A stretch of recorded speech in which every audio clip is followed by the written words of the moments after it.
idea that you need to make a conscious decision to look at unconscious bias. It's not going to happen unless you make that decision. Um, Yeah. or if it does happen without you making that decision, it's probably going to not be a very good thing because that means somebody else has seen it. But make that conscious decision. Dig into your why. Figure Mm. out the choices that you make and why you make them, and um, what you need to live and work and play in a way that allows for acceptance and diversity and inclusion and all of the things that we would love to see in community. They have to start with each individual working towards building what we want. And so dig into where it happens.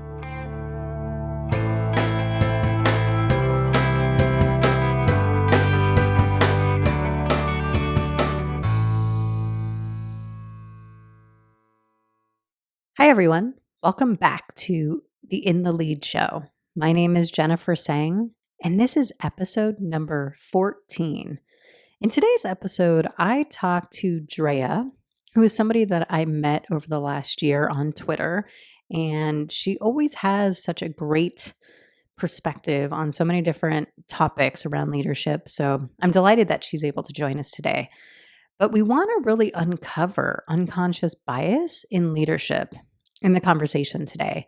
Now, unconscious bias, you can read about. There's a lot of books that have been, published. People have talked a lot about what it means, but what does it really mean to the everyday leader? And how can everyday leaders start to build practices and intentions around being more conscious around your unconscious biases?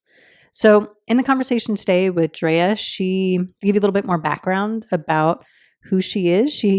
For over 25 years, Drea has consulted and advised businesses in Canada, the United States, and the United Kingdom on startup culture and growth planning. She's been a partner in an IT and digital branding company for 22 years with multiple nominations and awards for women in business and technology.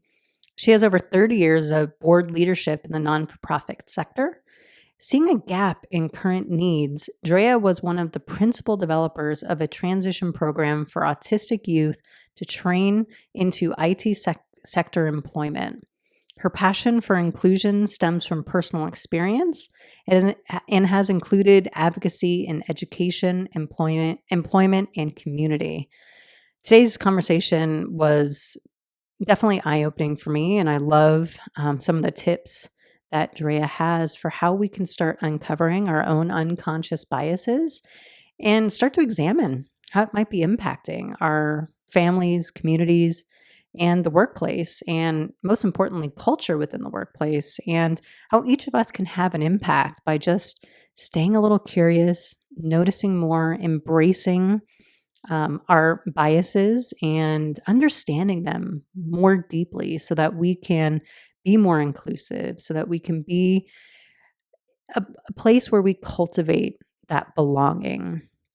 So, really hope you enjoy listening to the show and welcome to the show.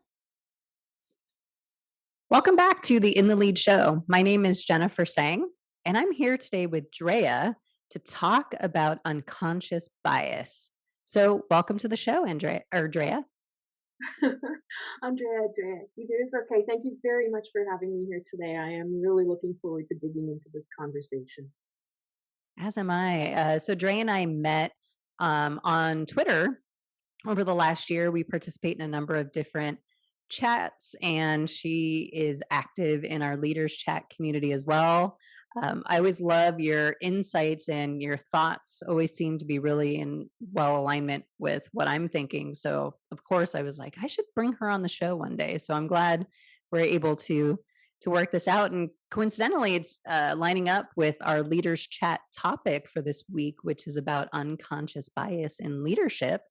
So, we're going to run through some of the questions that we'll be discussing on the chat on Wednesday at 5 o'clock Pacific.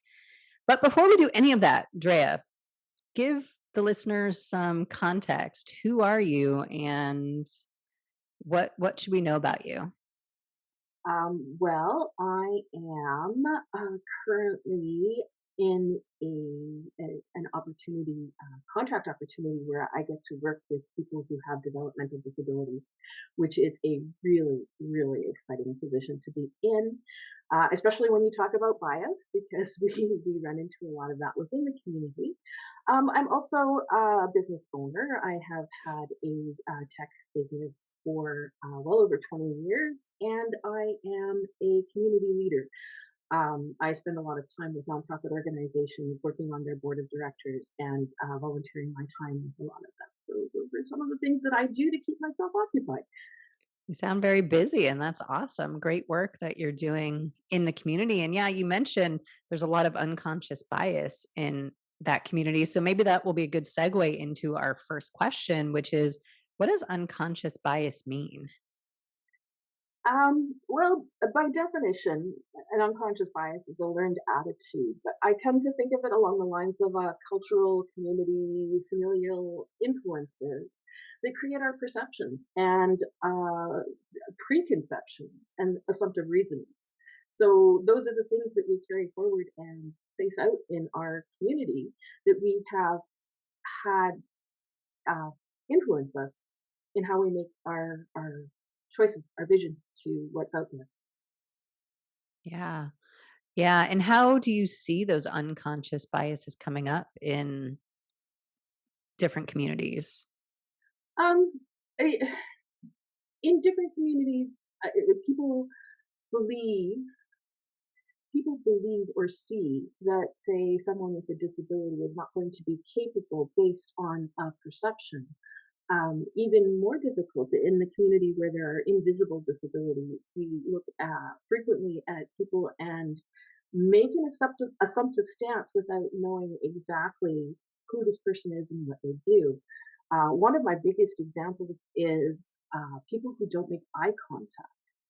And Mm, an unconscious bias will automatically, okay, so this person isn't trustworthy, or this person is hiding something from me. When in the community that I work in, some people just can't make eye contact, and it is yeah. a natural part of who they are. And so our unconscious bias sees them one way when they're another. And it is Yeah. one of the hardest things to break through and understand about how you perceive things. Yeah. I could definitely see why in, unconscious or even maybe conscious biases might come up a lot in the disabled community. Because like you mentioned, right?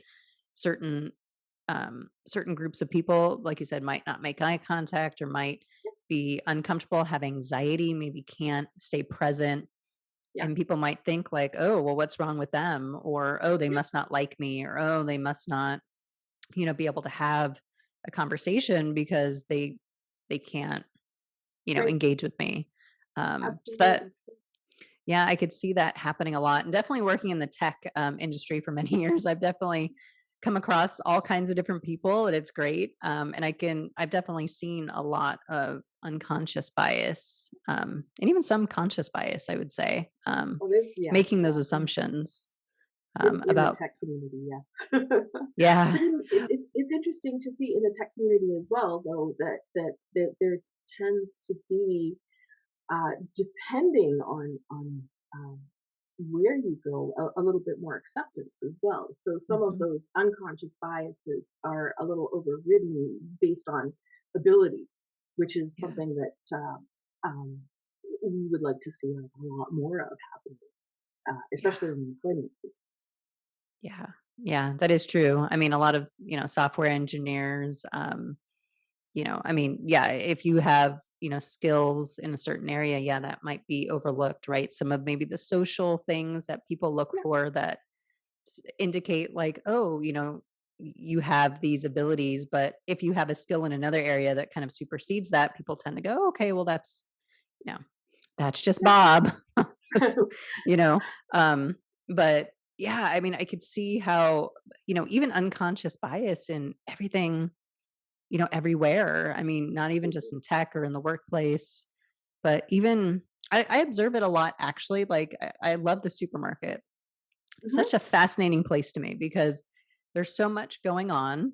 People are tend to be a lot of people tend to be stressed, especially if there's, long lines, and it's just always fascinating to me to watch people and kind of overhear and listen to conversations, and you'd even be surprised how much bias comes out in even those situations where, either judgments or um even I racism. I've heard all kinds of stuff. But I find it so fascinating. I probably wouldn't be surprised at all. I'm very much a people watcher as well, Mhm. and sort of tune into the things that are going on around me. Yeah. And we are all human, and we all have a bias. And that sometimes we're not aware of it until somebody else points it out to us. And yeah, it's really interesting to see how people respond to different situations and how they react to things, and what thoughts come to their mind first when something happens. Yeah. It is very fascinating. And maybe that we've kind of touched on this a little bit, but the next question is what is the difference between conscious and unconscious bias? And do you have some examples of what that looks like? Sure. Like a conscious bias is when you are intentional in your attitude and your stereotyping. It's when you recognize that you are against a particular person or a group of people, and it is something that's easy to see. And I think because we've touched on tech already, conscious bias would be women are incompetent in tech and we don't hire them. Mm, That is a mm, conscious bias. This is our decision. An unconscious bias, on the other hand, would be when a technical job comes up, we give it to a male counterpart instead of the female in the department because unconsciously we are thinking the same thing and not following through because we do have a hire already. So yes, mhm. there's a woman in the department, but we're going to give the tech job to the male because that is where our unconscious bias goes. Yeah. I look at it too like um it's almost like that urge or that tendency that you have that you may not even be aware of, but you might decide, hey, this person, let's just say it's a male, has more skills and competencies to be able to do this job. But how are you sure that if you're comparing maybe that male to a female, and let's say their skills and competencies and background and everything are aligned, what makes you kind of lean one way or the other? It can be very subtle. Is what I've noticed in Absolutely. yeah, in my own life is like, and I'm always telling people like pay attention, get nuanced, like get really because it is that a lot of times those little things. It's not Yep. people aren't most people I should say aren't, especially in the workplace, aren't going around saying, I hate this one group of people, right? There isn't, you know, hopefully not too much overt like racism or some of the more common things, stereotyping that we think of. But what makes you have that tendency to want to, hire this one type of person? Maybe they look like you. Maybe they have a similar background to you, so you feel some kind of connection to them. It can Right. be a very subtle thing. And we were talking before we started recording the show about how I've interacted with people in the workplace before where they say, I don't have unconscious bias. And thinking to myself, okay, well, we all know that's not true, right? We all have some level of, bias. But yeah, are we just kind of naturally gravitating towards one type of person or one group of people just because maybe it makes us feel safe, maybe it makes us feel more comfortable, right? We see that a lot also in the LGBTQ community. I know there's been a lot happening with that where there's been a lot more awareness around, and I've been in tech for over 20 years and I've had people say to me, yeah, I don't wanna hire that person because of their sexual orientation. Like, people have actually said that out loud, and I was like, "Wow," like, not anytime recently, but that's a thing. So it's like, do maybe you have a maybe you have judgments towards those people, and if you had someone come in for an interview, are you, you know, kind of Are dismissing them? are you shutting down an Mhm. opportunity and that would be almost conscious in a way that if you made that kind of decision. And from my family perspective, I have non-binary children. So I run into assumptive reasoning and a natural bias. If you're talking non-binary, I mean, walking into a store or something as simple as "Hello, ladies," Mhm. it's yeah, and Yeah. because we see and we perceive something and make an assumption on it, it becomes almost that bias. Mhm. Yeah. Yeah. I mean, that's definitely a great example. I've come across a number of people in the non-binary community, transgender community. The stories that they tell, it's heartbreaking. And I think there is some generational, you know, effects going on there as well. And also what I like to tell people with unconscious bias is it's not about being perfect. It's not about like going, oh, wow, I have these biases. I'm terrible. I'm horrible. It's more of just noticing like what are my tendencies? How am I impacting others? How am I showing up? And just kind of really paying attention to that. And then if, once you start to notice those things, start you know, trying to Changing. do better. And even if you mess up, you can always come back and say, you know what, I'm really sorry. I didn't, that came across wrong or, I did this wrong. But own it and don't be afraid of it, I guess is what I'm saying. Cause I've noticed that a lot of people tend to be either defensive or afraid of really embracing that we have biases and sometimes we mess up. And Yeah, that's how you learn and grow. But that acknowledging and that kind of just accepting, seems like a huge piece to me.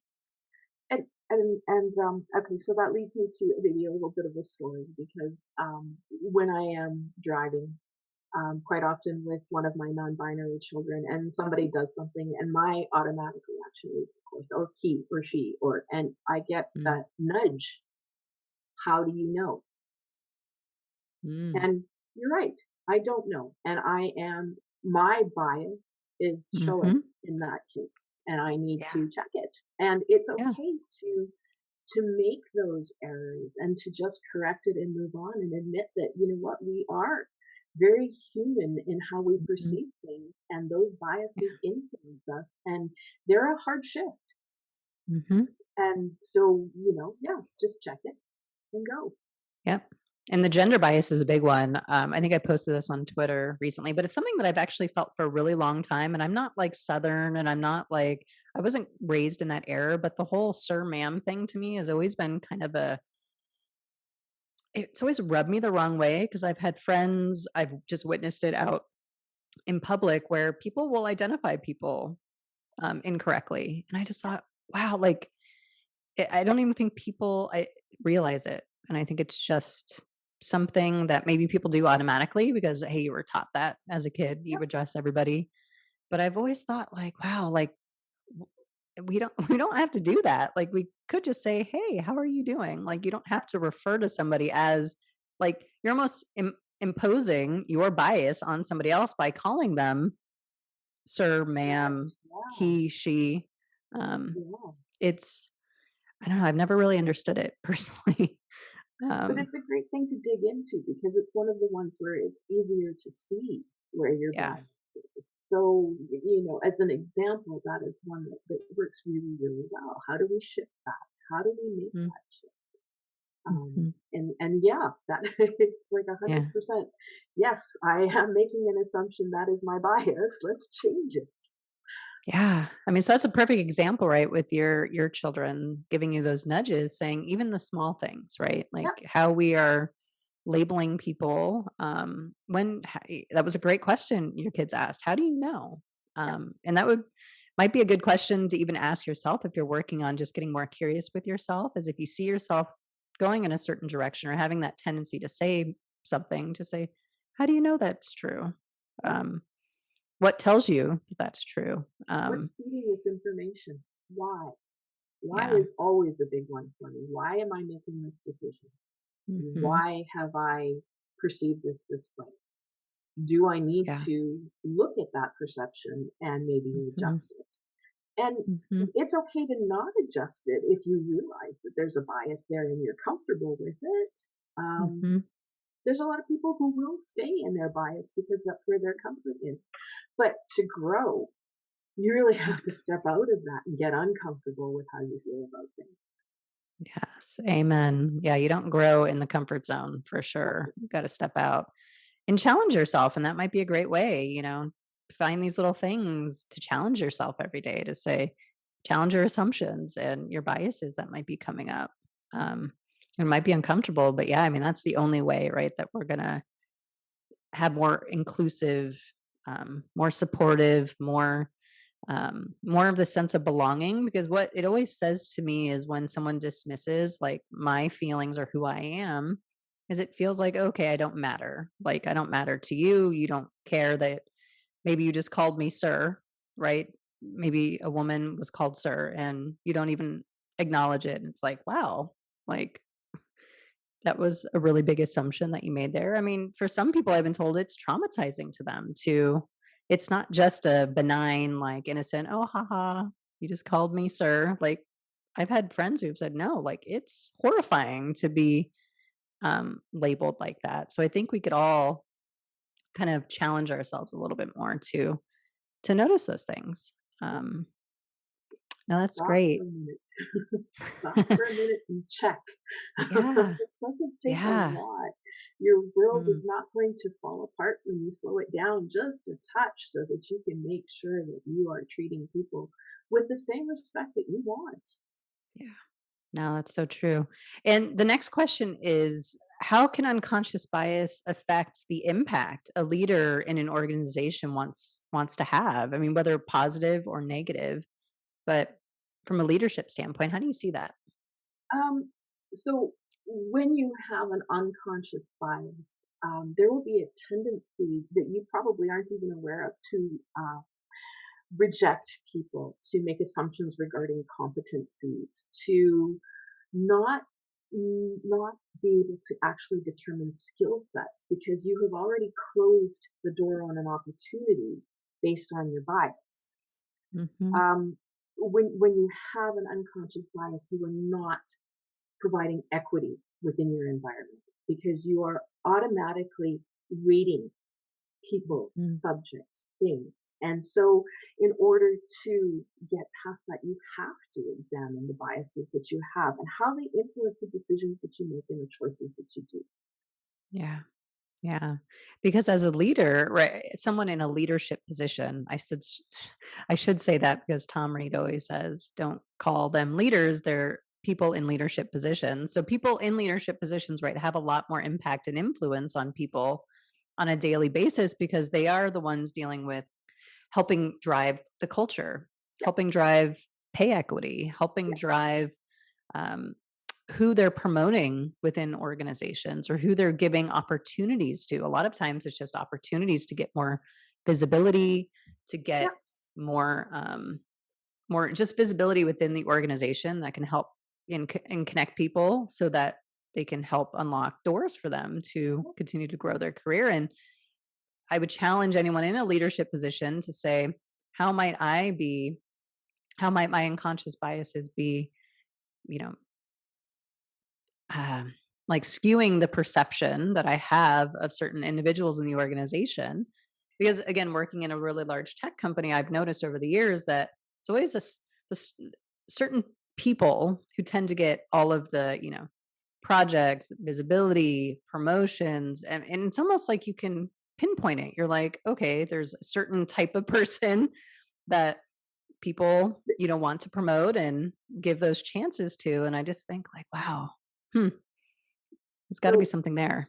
and I guess that would be the next point that I would have in that is that what is not obvious to you in your Mm, unconscious bias is going to be very obvious to other people as patterns emerge.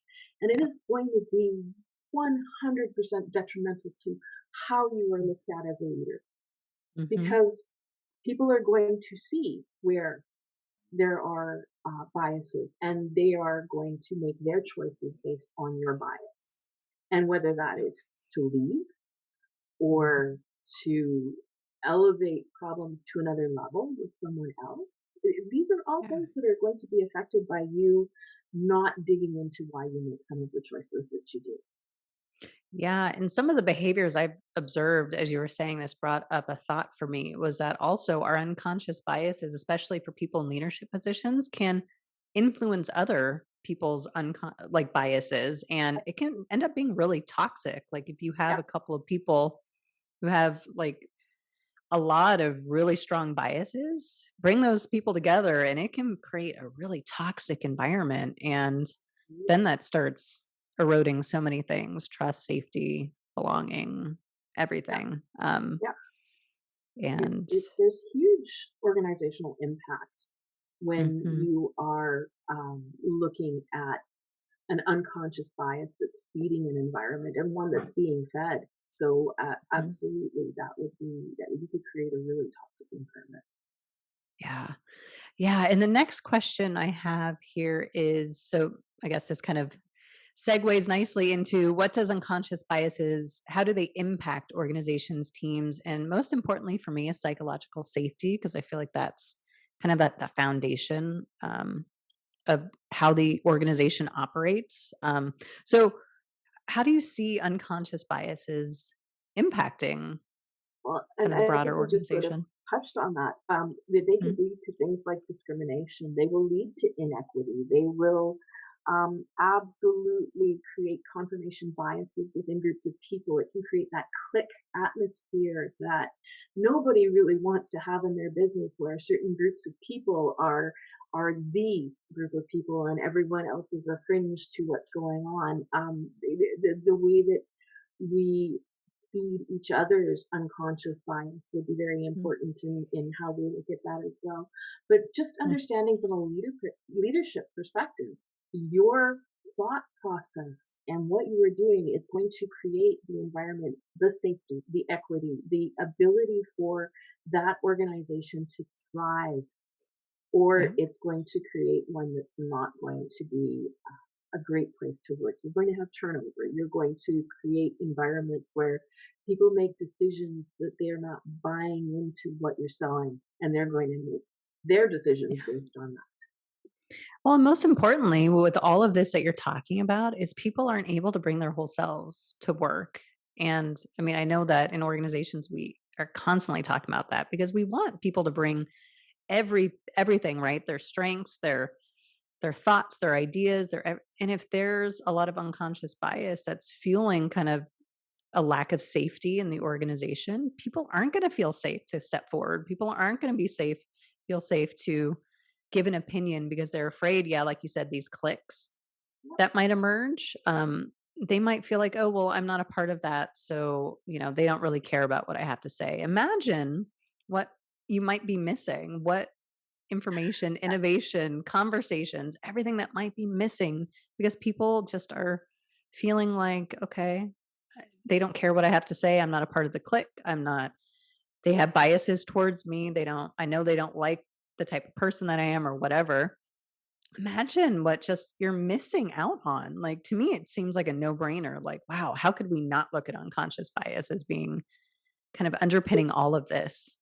Absolutely. So I look at it like, are you making a conscious decision to let your unconscious bias to chase the next Mhm. best idea out the door? That's a Because tweetable quote right there. because that is really what it boils down to for me. You make a conscious decision not to examine where your thoughts come from and why you make the Mhm. decisions that you do and what the unconscious bias that you have is. So if you are making a conscious decision not to do these things, then the repercussions are exactly what you will get. People Yeah. leaving, ideas not being shared, Mhm. giving the best to your competition in some Mhm. ways by Mhm. not making choices to dig into why you're looking at the things that you do. Yeah. Yeah, no, that's really powerful. I love be conscious about your unconscious biases. And what I hear you saying is like developing a practice of curiosity. And the best leaders that I've ever worked with or for were the ones who could say, look, I don't have all the answers. And I know that I make mistakes and I want you to be there to let me know when I make those mistakes. I want you to point those things out to me, and having that really open kind of conversation and giving people that doorway to say, look, I'm not perfect, because we're not, nobody is, but creating that safety and trust to say, hey, like, let me know, like, I care. I want, and I know that I have these biases, and I want you to call me out on it, and I want you to bring it up. To me, that's what I feel like is missing a lot of times in leadership, is that vulnerability, that openness, and that acknowledgement that, hey, I have these biases and I want to do better, right? I think it's Jeffrey Shapiro online who says, when you know better, do better. Like, know better and do better. So start trying to know more, start getting more curious with yourself, inviting people to give you feedback, inviting people to notice these things that you're doing or these tendencies that you have, and just stay really open to it. Yeah, I would agree 100%. Vulnerability is the one thing that I think we don't see enough of. People don't dig into the fact that um, they're allowed to be open and make mistakes. And I don't like mistake or failure. They're allowed to have learned lessons.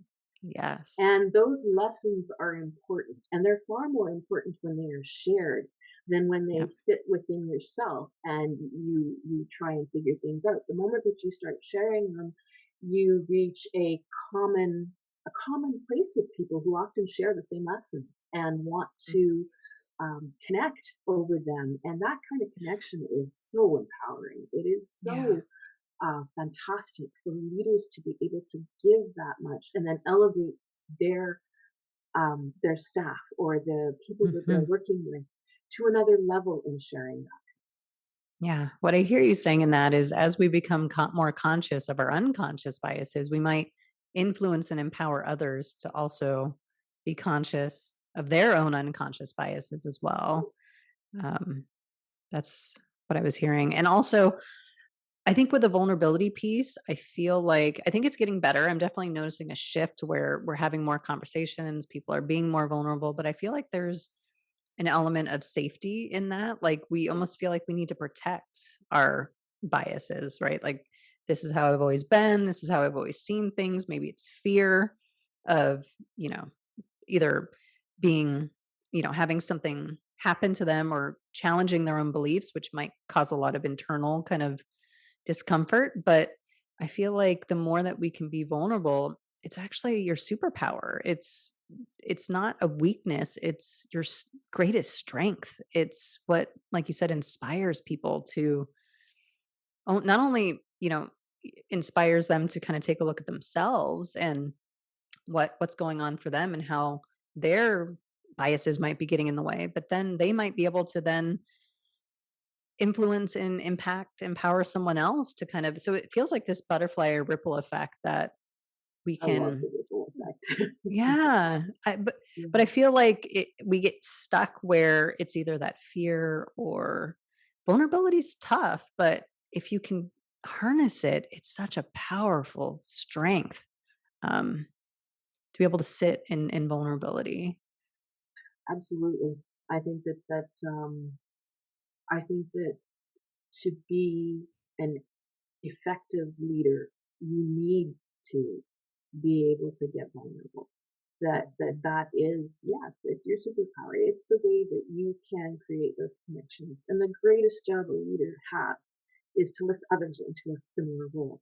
And in order to do that, they're going to have to get comfortable with being uncomfortable and teach other people to be good at being uncomfortable. Because Mhm. then you start to see effective leadership. Then you see people grow. Then you see the things that you want to see in a workplace, in a community, in the environments that you're part of. Mhm. Yeah, so true. And maybe this leads into the next question, which is, what do you think is the hardest part of noticing and understanding your own Oh, unconscious biases? we don't we don't we don't make a habit of evaluating ourselves on a regular Mm, basis. People mhm, often evaluate us. And when people evaluate us, we have the tendency to become defensive or mm, to really not want to dig into why people are seeing things that way. And so the hardest part is actually just looking within and seeing where those patterns are. Where you make your decisions from, your why. Why do I do this again? It's something that Mhm. it's always, I always roll back to the why. Why did I choose to call that person driving male as opposed to female?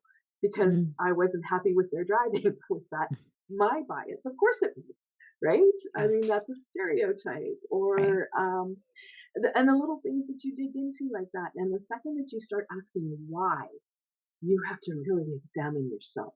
And when you start Mhm. examining yourself, you will find all of those little biases, those assumptions, those things that we have learned since we were small because of the environments and the communities and where we have been raised Mhm. and have been influenced. Yeah. If you start digging in and it changes things, it makes you change things because it's really easy when you see them, when you've dug in and you can see them, to Yeah. say this needs to change. Yeah. And I like that you brought up from childhood, because the way I see it is that, you know, bias to some degree actually is what keeps us safe. And as children growing up in an environment, depending on the environment that you grew up in, you develop those biases for the sole purpose to keep yourself safe. It's a very very basic human experience of I'm for instance, if you grew up in like an alcoholic family or really toxic, a lot of anger and a lot of you might start developing biases around that so you can see and sense maybe and understand what's happening in your environment. But as you get older, right, we carry those biases with us and we continue to see the world through that same lens, even if you're moved out of the house, maybe you don't even talk to your family anymore, but that impact still comes with you and you still it's almost like a lens. Like I always see it like a lens of how we see kind of our environment around us. And again, as a child, that might have been what we needed to keep ourselves safe. And it might have been a way for us to just make sense of the world. And that might have been fine at that time. But how can we continue to challenge ourselves to understand that we still have those same biases and we can challenge ourselves to do better, and that there's different lenses that you can develop to see the world differently, that's more inclusive, that's more collaborative, all the things that we want to see in our families, our friends, our workplaces, everywhere. Like how can we just take a pause and start looking at that and challenging ourselves to, like you said, challenge those assumptions that we have. And yeah, I thought that was really, I like the childhood piece. Yeah. I'm yeah, I And our, yeah, our unconscious bias will affect every decision, mhm, every choice, everything that we do. And if we don't examine it, we will continue to make the same choices and decisions. And they're not always the right ones, but they yeah, are influenced by how our bias affects us. So that's another really good reason to dig into your why. Why do you make yeah, these choices? Why have you made these decisions? yeah. I like that. Just taking a pause, getting curious with yourself, challenging yourself, taking a step back. Maybe if you're like in a really triggering situation, I know it can be really tough because our tendency is to want to really kind of lean in and, but how can you kind of maybe take a time out and just pause and take a step back and just really get curious with yourself? I feel like that practice alone is a really powerful way to not only, help you uncover unconscious biases, but just a great way to kind of manage and regulate yourself, like even in arguments or like, can we do more pausing and kind of taking that step back and just taking breaths and just approaching. I just feel like it's just having a different experience with life. Like, how can we have a different experience with the life that's happening around us and with us, and not just fall into the patterns, right? Because it's very easy just to go with the flow. This is how I've always done it. This feels comfortable.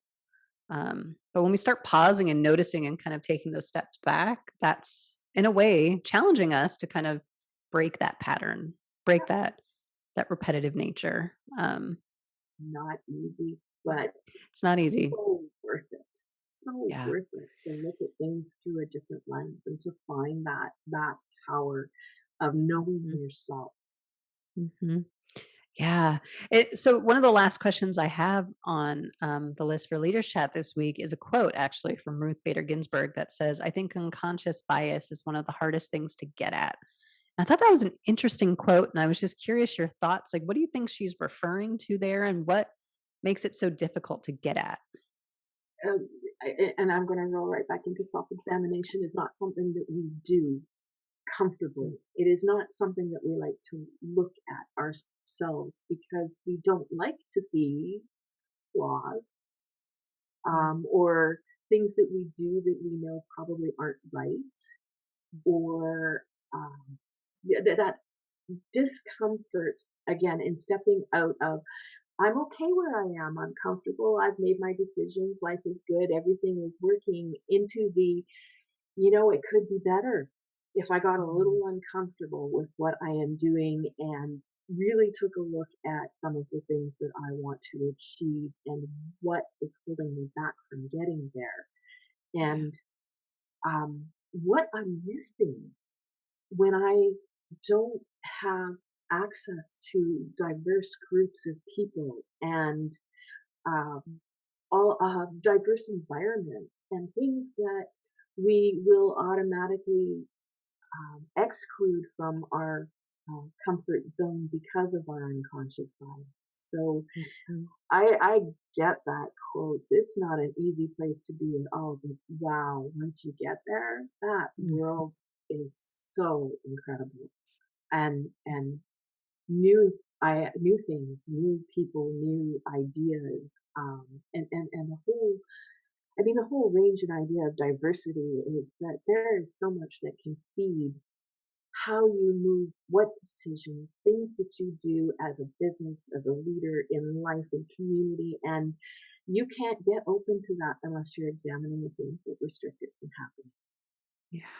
Yeah, that's really powerful. And I keep going back to when you were talking about it is very difficult. That's why for me, it feels almost like an intention. And for me, intention is intentional. Like I try to make it a point to catch myself, for different things, but just notice, like, oh, Jen, I noticed you were doing this. Like, let's take a minute to kind of take a look at that, right? Or do reflecting at the end of the day. I like to reflect a lot and just kind of go through the day and figure out like, where might have those unconscious biases that I have creep up? What was I doing? What was I noticing? Like was I present? Was I not? I just like to really reflect. So for me it's just almost become an intention where it's like every single day I make it a point to say, okay, this is what I intend to do today. I'm going to pay attention to these things. I'm going to notice what comes up. I'm going to notice what's going to come up for me. How am I reacting to that? Am I kind of wanting to pull back? Am I catching myself more quickly? So just really being intentional about it, I think is really key. And for me, and I actually talk about this in the next episode with my therapist, but we talked a lot about, um, the safety mechanisms that we have internally. And again, I think it's all there for a reason, like to keep ourselves safe, to make sure that we are protecting ourselves. I think there's a basic human need for that. But once we start to really challenge that, it's almost it feels to me like a process of developing a new relationship with yourself and in a friendly way. So it almost feels like I'm befriending myself. So it's not, Jen, how come you did that? Yeah. Why are you doing like, because I have a tendency to do that to myself. I get really critical of myself. So it feels more friendly where it's just like, let's just notice today and let's just see what's happening. But it almost feels like I'm trying to develop a new relationship with myself. And in that, I explore new things. I challenge myself. But again, for me, it's more in this like context of this friendlier, not non-judgmental, way of just kind of uncovering and understanding myself more is really how I see it. Yeah. Um, Conscious decisions. Very much so. Yeah, lots of conscious. But yeah, again, I mean, and this might not be true for everybody, but just for me, I know I have a very strong inner critic. So I have a tendency to be really judgmental and harsh with myself. So it's like, how can I, even in those, even with myself, right? I can even understand how I have biases, maybe even towards myself. Mhm. And I oftentimes start there where it's like, okay, how do I see my thoughts are kind of interacting with, other thoughts, and how might I be protecting myself even from, because I might have a conversation in my head and go, yeah, I really shouldn't have done that. Another part of me will say, why not? Yeah, that was fine. You're good. And then I'm like, taking a step back, I'm like, yeah, I don't know if that was, the best way to handle that situation. So it's again that understanding that there's layers, understanding that you're multifaceted. And even if you're having trouble just noticing maybe out in life, start just tuning into yourself and start noticing the dialogue and all the nuance that's happening for you internally to help start building that muscle around noticing, being present, building that space, and being vulnerable. Yeah, 100% agree. Yeah. Yes, I get it. Yeah. I am my own worst critic too. So, Yeah. Well, I think, yeah, I think we have the tendency to do that, and that what our unconscious bias affects a lot of that as well, how we see yeah. ourselves. I think you would actually be surprised. It's kind of crazy when you like take a step back and you're like, wow, I even have bias towards myself. And I can see how different parts of me have different biases, and that influences choices that I make and decisions that I make. Yeah, it's interesting. My therapist and I talk about this a lot in the next episode. So definitely, anyone listening, tune into that because we dissect kind of the internal system and like different parts of self and ego. Um, but yeah, so any last thoughts that you have? I really enjoyed our conversation today. We explored unconscious bias in so many different ways, but I'm curious if you have any last minute thoughts or I mean, I'm going to go back to the idea that you need to make a conscious decision to look at unconscious bias. It's not going to happen unless you make that decision. Um, yeah. or if it does happen without you making that decision, it's probably going to not be a very good thing because that means somebody else has seen it.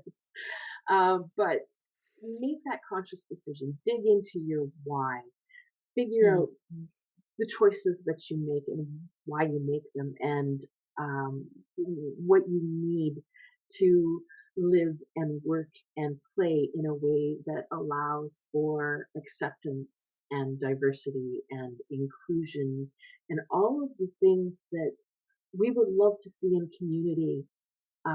They have to start with each individual working towards building what we want. And so dig into where it happens.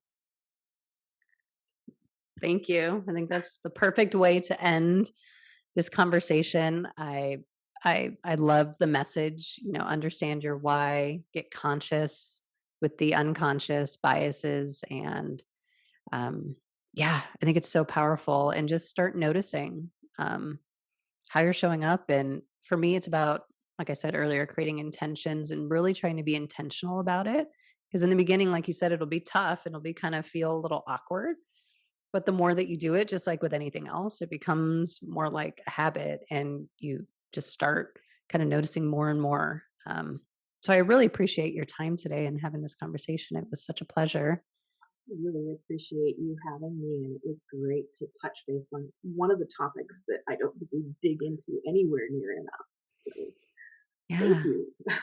You're welcome, and thank you. And don't, well, by the time this comes out, we'll have Leaders Chat, but every Wednesday at 5 o'clock Pacific on Twitter, you can join the Leaders Chat community, and we'll be talking about things like unconscious bias and, other topics every week on Wednesday. So definitely tune in, and you'll get an opportunity to meet both Drea and myself. So looking forward to it. And thank you again.